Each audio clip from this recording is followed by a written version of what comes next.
Хайде да си направим паста с рикота и домати. Нарязваме една малка глава лук, както и малко чери домати. В тиган с загрята мазнина оставяме лука, като към него добавяме малко чесън и оставяме да се запържи.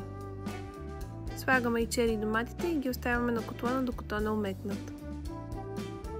Добавяме малко домати от консерва или доматена паста, след което оставяме на котлона за няколко минути.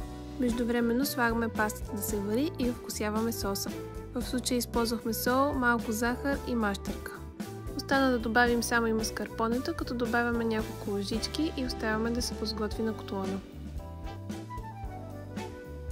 Вече сварена добавяме пастата към соса, разбъркваме добре и можем да сервираме.